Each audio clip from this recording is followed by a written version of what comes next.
Karena sesungguhnya mereka selalu berada di balik.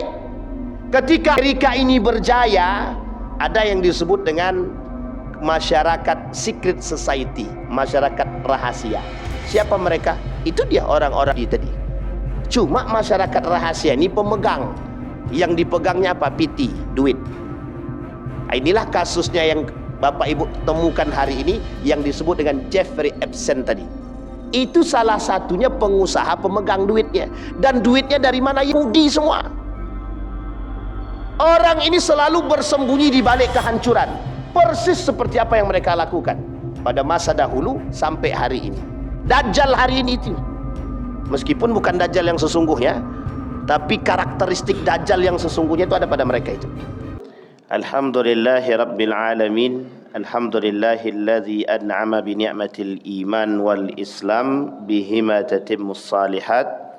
Ashhadu an la ilaha illallah wahdahu la syarika lah wa ashhadu anna Muhammadan abduhu wa rasuluh la nabiyya ba'd. Allahumma salli wa sallim wa barik ala hadzal nabiyyil karim. Allahumma salli ala Muhammad wa ala ali Muhammad fil alamin innaka Hamidum Majid. Ya ayuhan nasu attaqu rabbakum alladhi khalaqakum min nafsin wahidah wa khalaqa minha zawjaha wa batha minhuma rijalan katsiran wa nisaa wattaqullaha alladhi tasaaluna bihi wal arham innallaha kana 'alaikum raqiba. Puji syukur kehadirat Allah dengan mengucapkan alhamdulillahirabbil alamin. Bersalawat kepada Nabi dengan mengucapkan Allahumma salli ala Muhammad wa ala ali Muhammad fil alamin innaka Hamidum Majid. Bapak Ibu sekalian yang berbahagia, berdoa kepada Allah mudah-mudahan di subuh hari ini Allah berkahi, Allah sehatkan, Allah kuatkan kita semua. InsyaAllah kita yang hadir husnul khatimah. Berdoa kepada Allah untuk kedua orang tua kita, selalu kita doakan. Yang telah mendahului Allah tempatkan di tempat terbaik di sisinya, Allah terima amal ibadahnya, Allah kumpulkan kelak bersama orang-orang yang saleh. Dan untuk orang tua kita yang masih hidup, sehat, kuat, anak-anak yang saleh, keluarga yang baik, yang sakinah, mawaddah, warahmah, insyaallah husnul khatimah. Di dalam Al-Quran, dalam surat Al-Hasyr ayat 14, Allah berfirman, Bismillahirrahmanirrahim, La yuqatilunakum jami'an illa fi quram muhassanatin aw min wara'i judur ba'suhum bainahum syadid tahsabuhum jami'an wa qulubuhum syatta dzalika bi annahum qaumun la ya'qilun. Wahbah Zuhaili, ulama besar Syria, menuliskan dalam kitabnya Tafsir Al-Munir, membagi beberapa kelompok, terkhusus ayat ini dimasukkan dalam kelompok tersendiri dalam pemahaman dan penjelasan tafsirnya. Kata Syekh Wahbah Zuhaili, beliau menuliskan tuwati'uhumul munafiqin wal yahud wa jazaohum. Perbuatan-perbuatan orang-orang munafik dan Yahudi dan bagaimana balasan terhadap mereka. Ini yang terdapat di dalam penggalan ayat tersebut. Wahbah Zuhaili di dalam tafsir Al-Munir itu membuat rangkuman ayat khusus dari ayat 11 sampai ke 17 tentang persoalan orang-orang Yahudi dan orang munafik di dalam kehidupan, terkhusus dalam persoalan perperangan orang munafik dan Yahudi. Ini dikhususkan.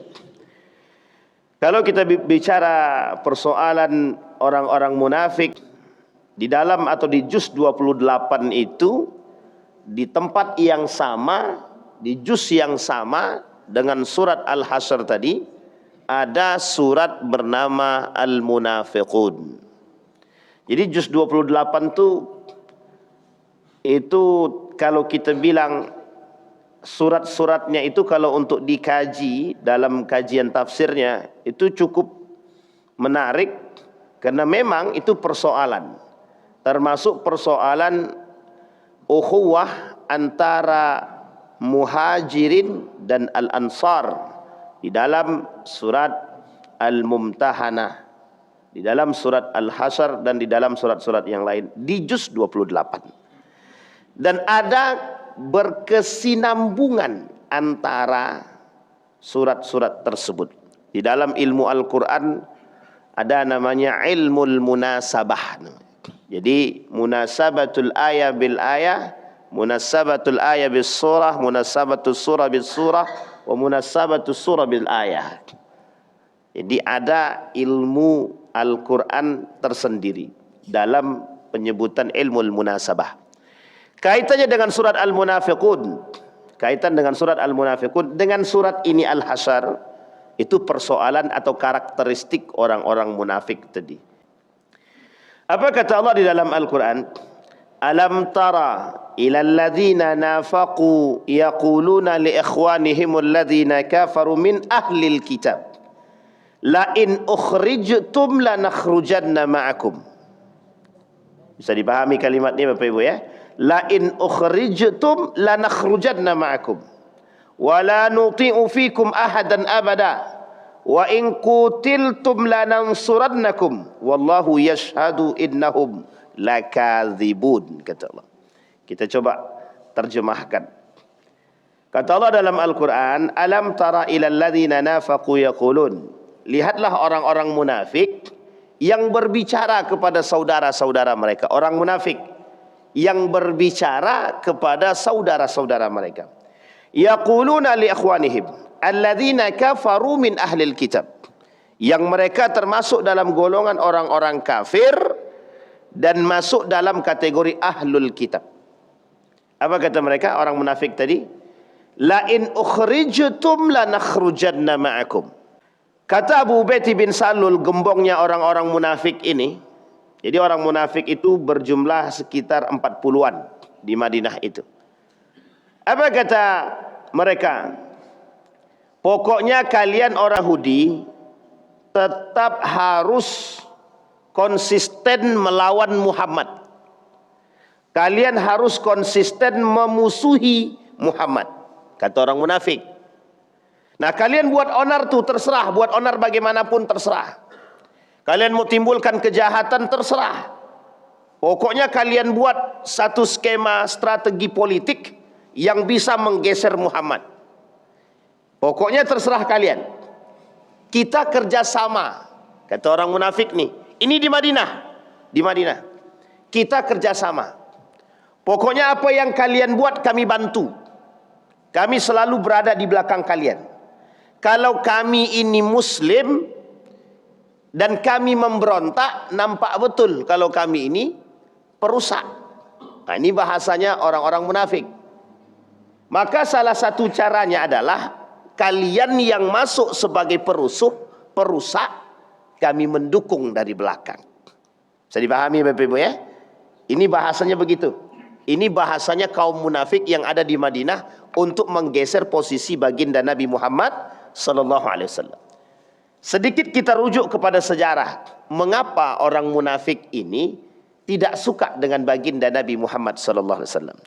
Jadi dalam sejarah sudah pernah kita sampaikan di sini di awal-awal sekali beberapa tahun yang lalu, pembahasan kita di sini adalah salasuna alamatan lil munafiqin. 30 tanda orang munafik.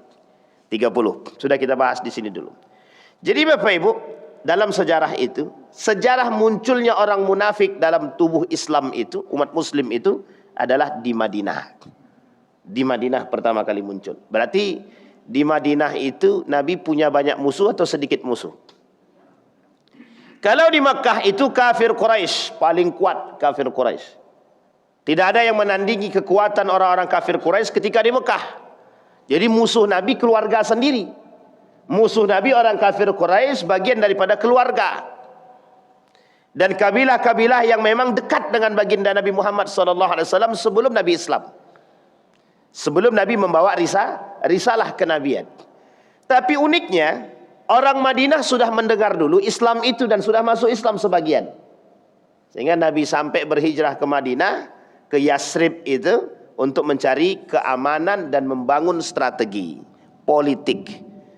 Tidak bisa dipungkiri, Ketika Nabi sampai di Madinah, Nabi membangun strategi politik.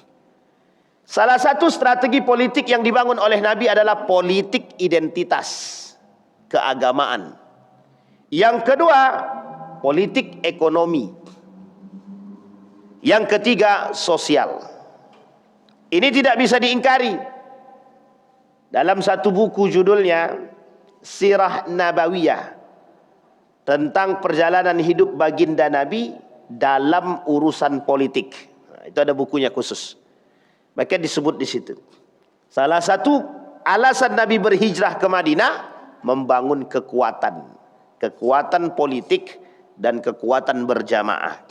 Di sini banyak timbul ayat-ayat tentang bersama, begitu juga hadis-hadis yang mengajak untuk bersatu.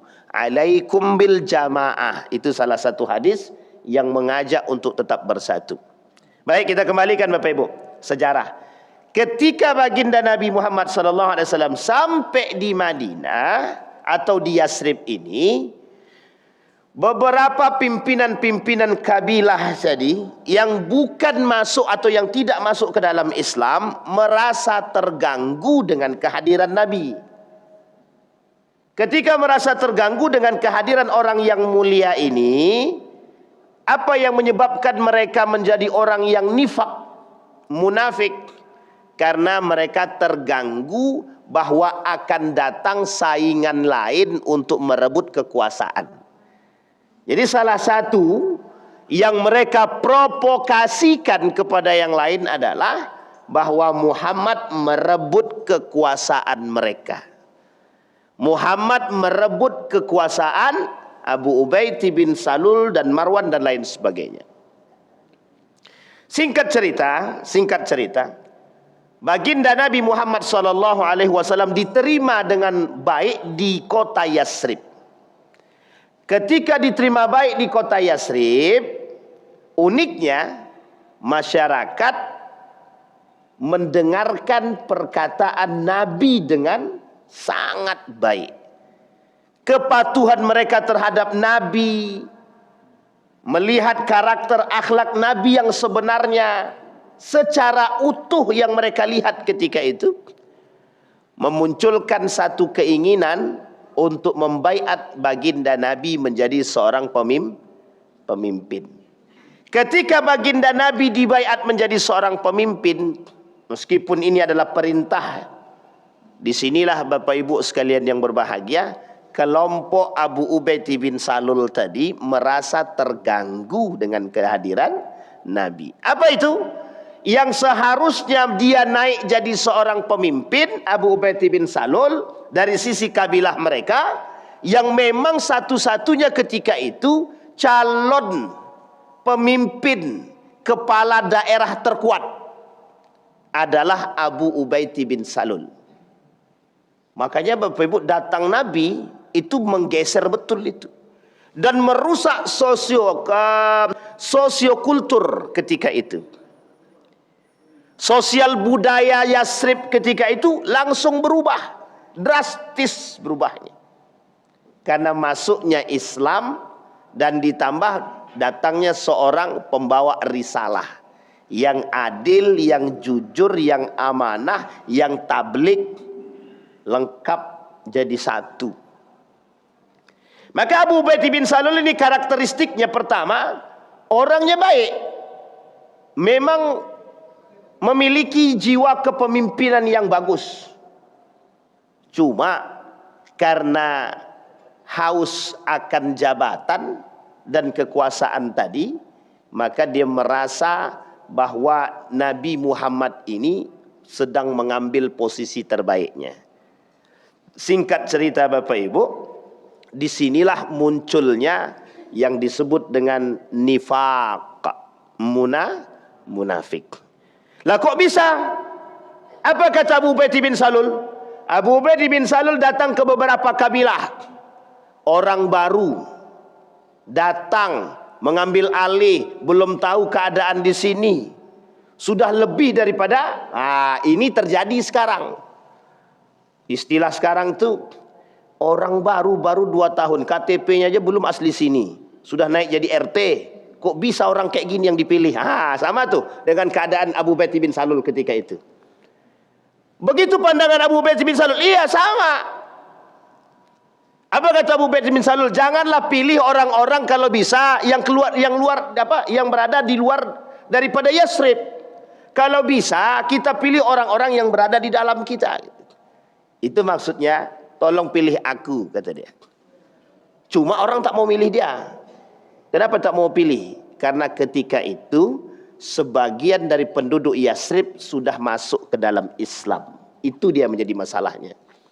Disinilah Bapak Ibu, ketika Nabi menjadi pemimpin di Madinah, pemimpin di Yasrib, banyak orang-orang yang lain yang belum masuk Islam kemudian diislamkan oleh baginda Nabi Muhammad sallallahu alaihi wasallam. Uniknya, termasuklah salah satunya yang masuk ke dalam Islam itu adalah Abu Ubaidah bin Salul itu sendiri. Jadi Abu Ubaidah itu masuk ke dalam Islam. Melihat semua kawannya masuk ke dalam Islam, dia juga akhirnya masuk ke dalam Islam. Akhirnya Abu Ubaidah bin Salul menjadi Muslim bersama para kawan-kawan yang nifak tadi, yang munafik tadi.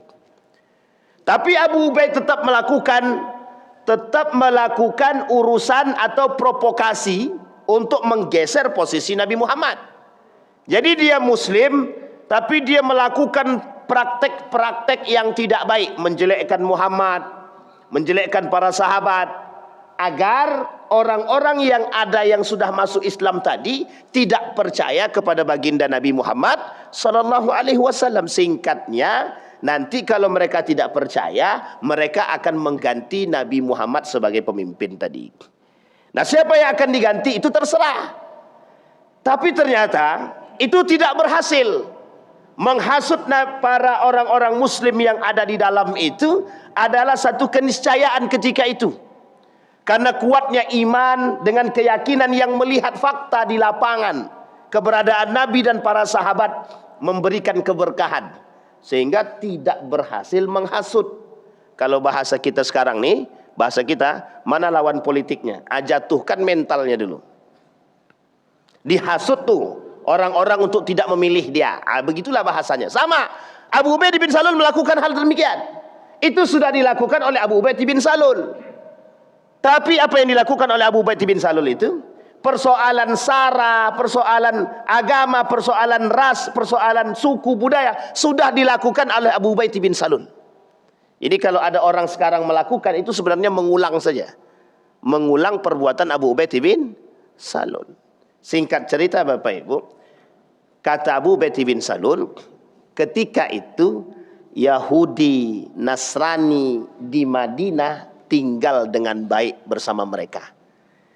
Maka salah satunya jalan untuk bisa menggusur baginda Nabi, bekerja samalah dengan Yahudi dan Nasrani untuk menggeser posisi baginda Nabi dengan macam-macam hasutan yang diberikan oleh Abu Ubaidah bin Salul kepada orang-orang Yahudi dan Nasrani sama.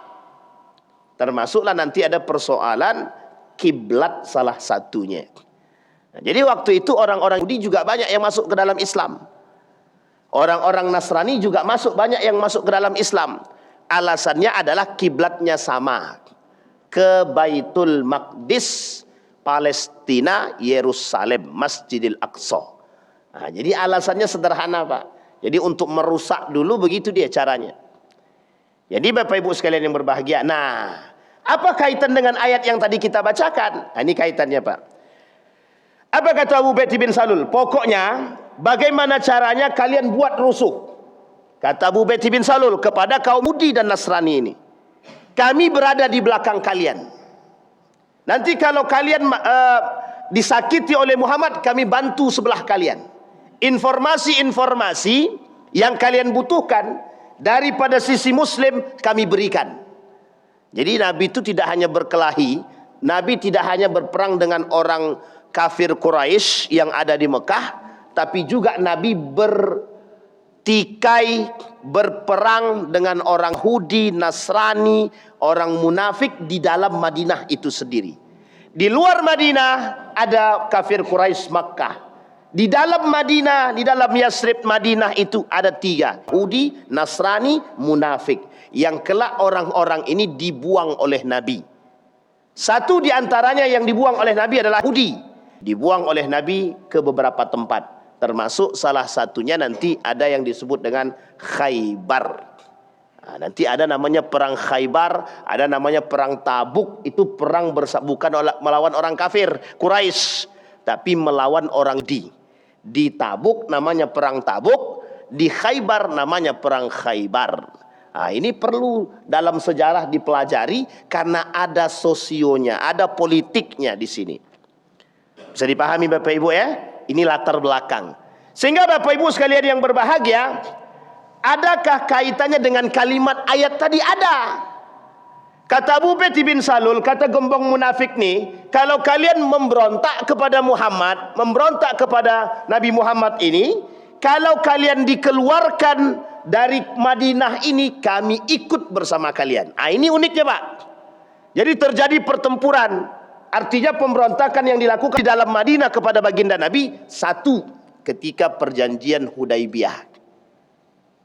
Itu pengkhianatan yang dilakukan oleh Yahudi dan Nasrani. Yang kedua, perjanjian dalam piagam Madinah. Jadi Bapak Ibu, cara Nabi menyatukan itu dibangunlah konstitusi. Pertama, konstitusi keadilan pertama di dunia tertulis. Namanya piagam Madinah. Itu pertama di dunia yang bisa menyatukan seluruh umat. Dijadikan satu, dibuatlah konstitusi. Ada aturan-aturannya. Orang Yahudi kalau buat salah dihukumi pakai agama Yahudi. Orang Nasrani kalau buat masalah dihukumi pakai agama Nasrani. Dan orang Muslim pakai kitabnya mereka, Al-Quran dan Sunnah. Ini bagus Pak. Cuma di tengah perjalanan, pengkhianatan itu mereka lakukan dari sisi kaum Yahudi dan Nasrani yang dipelopori oleh kaum munafik. Sekarang mana yang lebih berbahaya? Yahudi kah, Nasrani kah, atau orang munafik? Mak kencangnya ibu-ibu nih. Orang munafik. Begitulah keadaan kita sekarang Pak. Tapi yang uniknya lagi, kadang berkawan, kadang menjadi musuh. Orang munafik yang ada di tubuh kita sendiri. Itu yang paling berbahaya. Makanya kalau kita bicara dulu, kan dulu kita sempat berbicara di sini juga, persoalan Yahudi Israel itu, kok bisa umat Muslim kerjasama dengan orang kafir? Kalau kafirnya zimmi tak ada masalah, tak dipersoalkan. Loyalitas kepada kafir itu ada batasannya. Ditulis dalam kitab namanya Al-Wala' wal Bara', bagian daripada akidah, meskipun tidak semuanya. Meskipun tidak semuanya. Tidak semua ulama sepakat masukkan itu ke dalam persoalan akidah. Tetapi Bapak Ibu sekalian yang berbahagia, itu bagian daripada kemunafikan. Nanti kalau kita bahas dalam fikih daulah itu mesti ada persoalan apa hukumnya kerjasama dengan orang kafir. Bagaimana persoalan loyalitas yang sesungguhnya kepada orang kafir itu seperti apa. Dan itu sudah dibahas oleh Nabi. Kafir zimmi, kafir harbi. Kafir zimmi harus dijaga, kafir harbi harus dilawan. Nah yang kita lawan Israel itu kafir harbi atau kafir zimmi? Israel itu kafir yang menyerang kita atau yang berkawan dengan kita? Itu musuh nyata itu.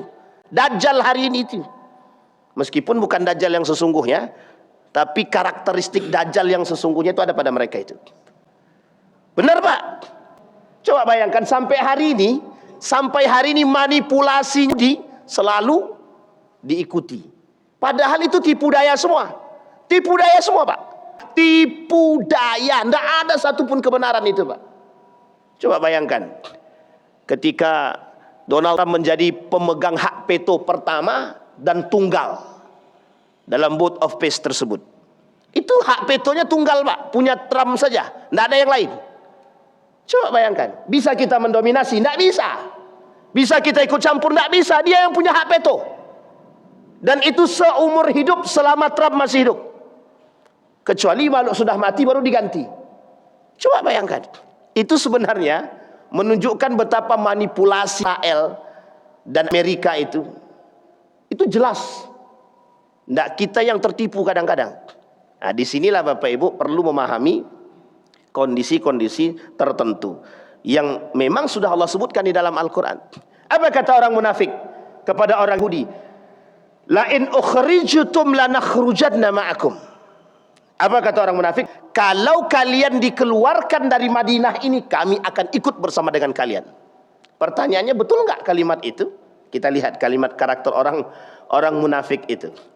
Kemudian katanya, wala nuti'u fikum ahadan abada. Kami tidak akan patuh kepada orang lain selain daripada kalian. Kata orang munafik. Kemudian, wa in qutiltum lanansurannakum wallahu yashhadu innahum lakadzibun. Apa kata mereka? Kalau kalian dibunuh oleh pihak kelompok Muhammad, kami akan membantu kalian. Ini orang munafik ya. Kami akan membantu kalian. Yang dibantu siapa? Dan Nasrani. Yang paling kencang pemberontakannya terhadap Islam itu di Madinah adalah Yahudi. Sehingga kata kelompok munafik, kalau kalian terbunuh, kami akan membantu kalian.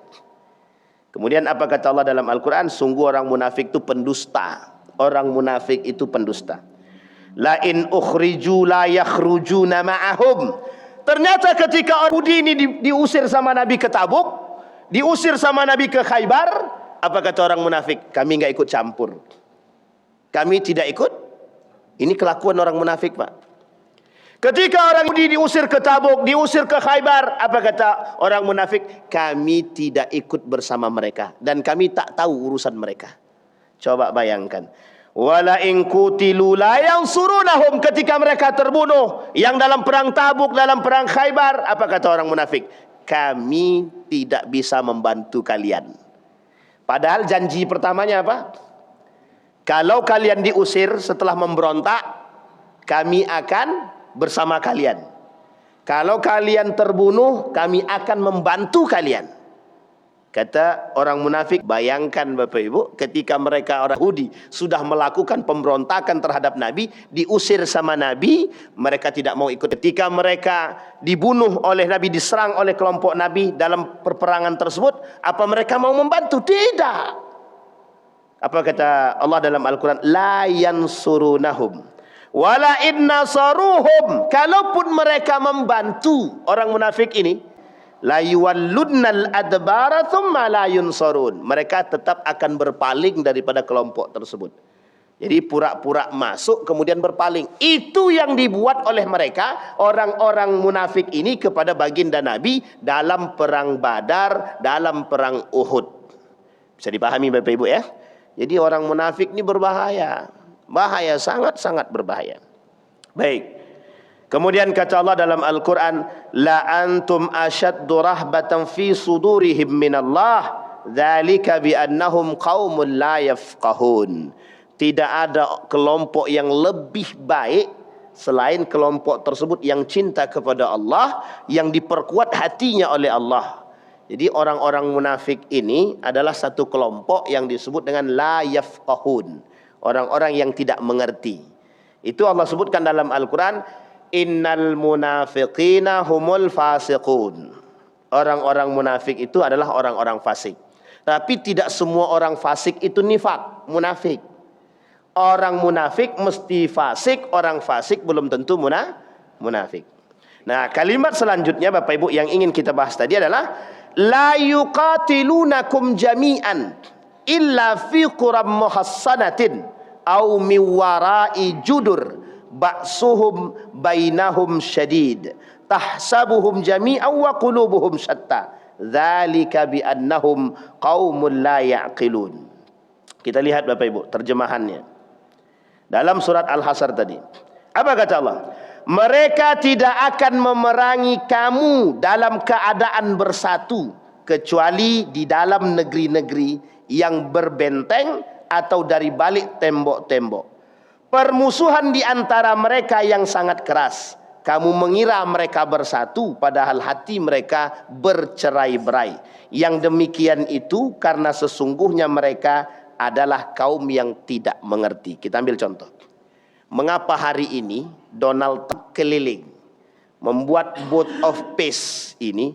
Itu adalah satu strategi untuk menutupi ketakutan Donald. Itu sebenarnya takut dengan kita. Cuma karena taringnya nampak besar, kita yang jadi takut.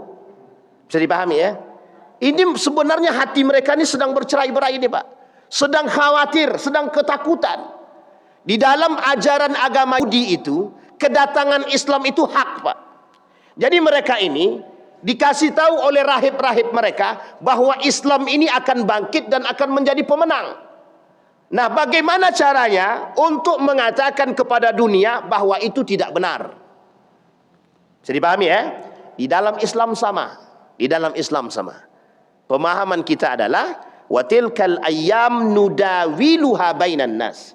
Kelak kami akan pergulirkan keadaan tersebut kepada kata Allah. Baik itu keadaan yang sekarang kita alami, maka akan tinggal tunggu masanya marratain. Ketika Allah akhlaqnahum marratain, fadammarnahum marratain, kami akan hancurkan mereka 2 kali. Salah satunya yang terakhir adalah kita tunggu kedatangannya itu.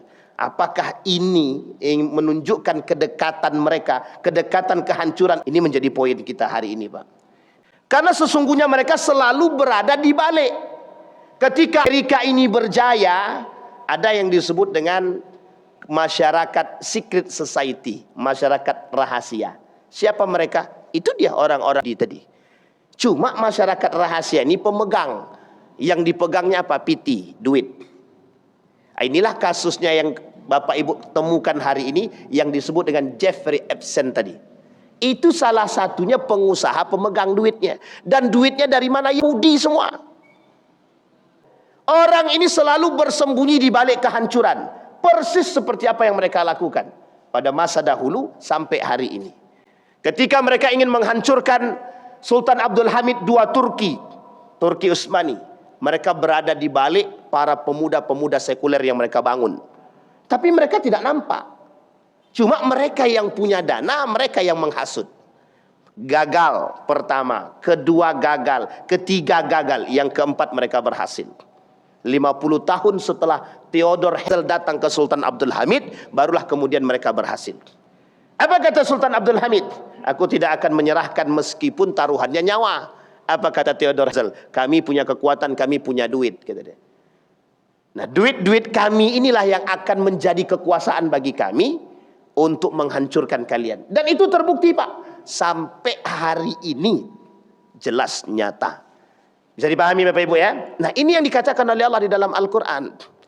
Mereka tidak akan memerangi kamu dalam keadaan bersatu. Bagaimana caranya umat muslim dihancurkan dulu? Dibuat dicerai-berai dulu. Dipecahkan antara Yaman, Saudi. Dipecahkan antara Sudan dengan India. Semua negara-negara Islam dihabisin dulu. Dipegang dulu kepalanya satu-satu. Termasuk negara Republik Indonesia. Ini masalah kita sekarang.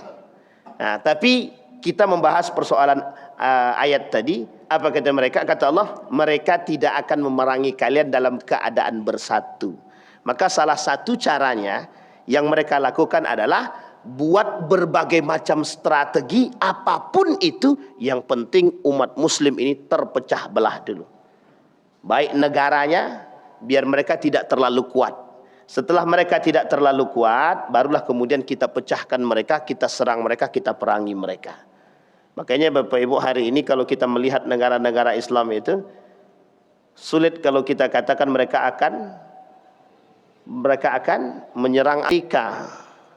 Kenapa demikian? Ya karena mohon maaf, kembali kepada poin kedua tadi. Apa kata mereka? Kami punya duit. Makanya butuh politik ekonomi atau ekonomi politik. Salah satu strategi yang dibangun. Bayangkan Bapak Ibu, untuk bergabung dengan Board of Peace itu 17 triliun. 17 triliun iuran keanggotaan. 17 triliun. Itu kalau 17 triliun dikasih kepada orang-orang tak mampu, selesai enggak tuh? Insya Allah selesai. Kecuali mentalnya memang mentalnya itu gitu kan. Bisa dipahami sampai di sini Bapak Ibu ya. Ini poin pentingnya Bapak Ibu. Jadi Bapak Ibu sekalian yang berbahagia, kalau kita melihat ayat ini seolah-olah kita sedang membaca keadaan sekarang. Sampai Allah katakan ba'suhum bainahum syadid. sesungguhnya hati mereka itu sedang dalam kekhawatiran yang tinggi. Benar Pak, bahwa kondisi dia ini sekarang dalam keadaan genting itu paham. Cuma untuk menunjukkan kekuatan dia bahwa kami masih kuat, mereka tetap melakukan hal tersebut. Maka dilakukan negosiasi antara satu kelompok dengan kelompok yang lain. Bapak Ibu, sebelum terjadinya vote of peace, itu Donald Trump sudah keliling negara, termasuk ke salah satunya ke Malaysia. Tahu Bapak Ibu kenapa dia keliling? Mencari bantuan baik dari sisi ekonominya maupun dari sisi, mohon maaf, persahabatannya. Artinya kawan. Pertanyaannya kita lihat, persiskah seperti yang dilakukan oleh kelompok-kelompok, kita ambil contoh Inggris pada masanya? Persis Pak, dalam Perang Dunia Pertama. Apa yang dilakukan Inggris? Memecah belah dan menjadikan para pengkhianat-pengkhianat dari sisi agama Islam sebagai pengkhianat sesungguhnya. Itu kerjasama Pak. Lemahnya Turki Utsmani itu disebabkan karena hal tersebut. Jadi jangan salah. Nah itu caranya Pak. Tapi sesungguhnya mereka penakut. Tapi mereka dengan gagah, dengan lantang mengatakan mental kami punya, kekuatan sebenarnya kami nggak punya. Gitu. Cuma kita kekuatan punya, mental kita nggak punya. Itu dia. Jadi Bapak Ibu sekarang ini itu masalahnya. Jadi kita ini sekarang kenapa kita ini berpecah belah itu, yaitu sebabnya salah satunya. Nah kemudian dzalika bi annahum qaumun la yafqahun. Apa kata Allah? Kamu mengira mereka itu semua bersatu, kata Allah. Tidak, kata Allah. Sesungguhnya hati mereka sudah terpecah, tapi mereka tidak mengerti kondisi mereka yang sesungguhnya. Baik, kita lihat Bapak Ibu tafsirnya Bapak Ibu. Dalam pendekatan semantik, semantik itu berarti dari sisi bahasa. Kata yuqatilunakum, kata yuqatilunakum dalam ayat tadi menunjukkan perperangan aktif sampai kiamat. Allah gunakan kalimatnya yuqatilunakum, bukan qatalakum, tapi yuqatilunakum. Ini fi'lun mudhari'. Dalam bahasa Arab fi'lun mudhari' itu artinya dari sekarang dan terus. Jadi perperangan itu terjadi terus menerus, berkelanjutan. Itu yang disebut dengan continue. Jadi perang ini akan terus berjalan Pak, sampai datang yang disebut dengan malhamatul kubra, perang dunia terakhir. Bukan perang dunia, perang terbesar terakhir. Itu nanti perperangan antara Muslim dengan Yahudi. Tapi Bapak Ibu yakinlah, di balik kamuflase perperangan dunia hari ini, itu sebenarnya menunjukkan cuma dua hal saja. Yang pertama, perang agama. Perang agama. Itu yang harus Bapak Ibu pahami. Yang kedua, perang kekuasaan. Nah, perang kekuasaan ini adalah untuk menjadikan agama siapa yang paling berhak menjadi momentumnya. Baik. Quram muhassanah. Apa artinya quram muhassanah? Bermakna kota-kota yang diperkuat dengan benteng-benteng. Ini pernah terjadi. Bapak Ibu sekalian yang berbahagia, kalau kita rujuk ke dalam sejarah, ketika baginda Nabi melakukan perperangan di daerah Khaybar. Khaybar itu dari Madinah, dari percetakan Al-Quran lurus saja ke sana itu sekitar 5 jam. Sampai ke satu daerah namanya Khaybar. Salah satu yang dilakukan oleh Yahudi untuk membangun kekuatan mereka adalah membangun benteng-benteng. Nah di daerah Khaybar itu banyak benteng-benteng dan ada nama-namanya. Kapan waktu kita bicara tentang perang Khaybar kalau Allah izinkan. Itu Bapak Ibu. Kenapa mereka membangun benteng itu? Untuk menunjukkan kekuatan mereka bahwa kami mampu melawan serangan-serangan Muhammad. Itu strategi Pak. Cuma mereka lupa kalau Nabi Muhammad itu Nabi. Mereka sedang bersiap benteng, mereka persiapkan semua benteng persiapkan Pak. Cuma kata Nabi, jangan serang siang hari. Tunggu mereka tidur baru kita serang. Ketika mereka tertidur di malam hari, Nabi serang. Jadi benteng itu tak bermanfaat. Sehingga Bapak Ibu sebagian mereka ada yang mencari selamat masuk dalam lumbung-lumbung yang tempat mereka sudah buat. Jadi nanti ada lumbung-lumbung yang mereka buat di Khaybar itu untuk menyelamatkan diri mereka. Tapi kan tidak banyak yang selamat. Karena apa? Karena Nabi sudah datang duluan. Ini strategi. Harusnya Pak Prabowo juga begitu. Serang dulu sebelum diserangkan begitu. Tapi kan tidak semudah yang kita bayangkan kan begitu. Butuh strategi yang matang. Tapi setidaknya Bapak Ibu, ketika Turki mengatakan kalau kami yang menjadi poinernya, menjadi poin utamanya, pemain utamanya, ya kami akan selalu yang melakukan terlebih dahulu. Kami dulu baru mereka. Jadi kalau kita diserang, tidak mungkin kita serang dulu juga kan begitu. Tapi poin ini Bapak Ibu yang dimaksud oleh kalimat Quram Muhassanah tadi, benteng-benteng tadi, mereka bangun untuk memperkuat. Mereka bangun. Cuma mereka lupa kalau itu Nabi. Yang mereka lupakan itu Nabinya itu. Karena Nabi mesti mendapatkan amanah. Dan Nabi akan mendapatkan wahyu dari Allah. Apa katanya? Serang dulu. Malam hari mereka kemudian menyerang. Akhirnya apa? Kalang kabut Pak. Penduduk Khaybar itu kalang kabut. Nah ini poin penting. Kemudian judur. Bentuk dari kalimat jidar. Yang secara semantik mengandung makna penghalang ataupun ketakutan. Qulubuhum syatta. Hati mereka bercerai-berai. Menunjukkan betapa mereka sesungguhnya saat ini dalam keadaan kekhawatiran yang mendalam. Apa kekhawatiran mereka? Mereka tahu Pak, rahib mereka tahu Pak, Islam itu bakal bangkit itu nampak. Cuma bagaimana caranya Islam tidak bangkit, itu yang mereka lakukan. Makanya mereka lakukan apapun cara, termasuk merusak daripada tubuh Muslim itu, Islam itu sendiri. Tafsir tematiknya. Secara tematik ayat ini berada dalam rangkaian pembahasan tentang sikap kaum Bani Nadir dan kaum munafik dalam menghadapi Rasulullah ketika itu. Betul, memang posisinya itu. Jadi ketika Bani Nadir ini nanti diusir sama Nabi. Nanti diusir tuh sama Nabi karena suka buat onar dia. Selalu memberontak, selalu pokoknya suka buat inilah. Dia ada Bani Nadir, ada Bani Qainuqa. Memang selalu merusak itu. Nah, apa kata para ulama? Sesungguhnya mereka itu memiliki kekuatan yang ilusi. Kekuatan yang ilusi.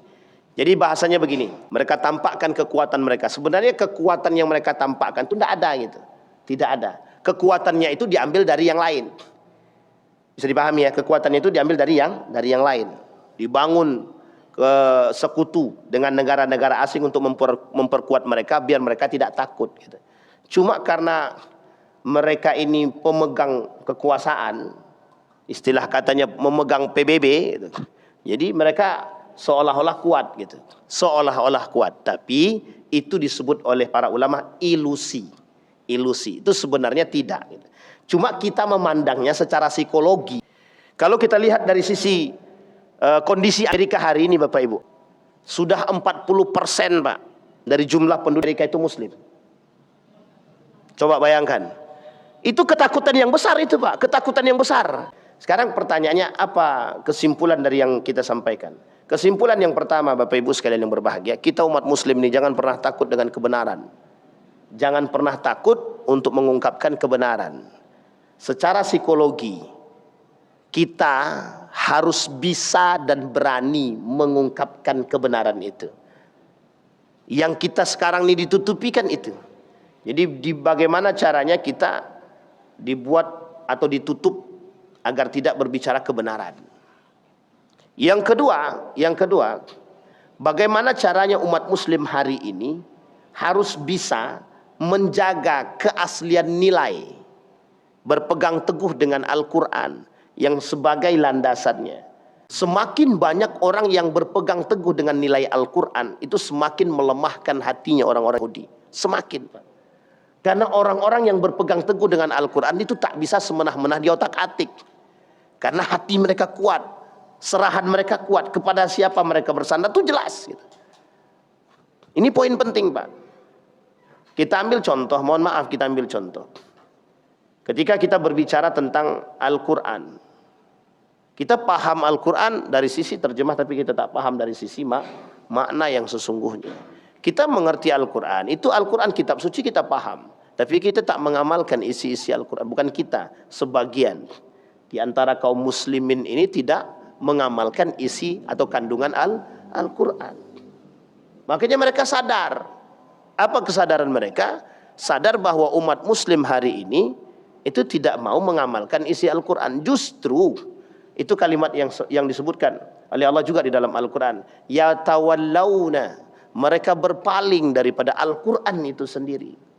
Itu poin kedua.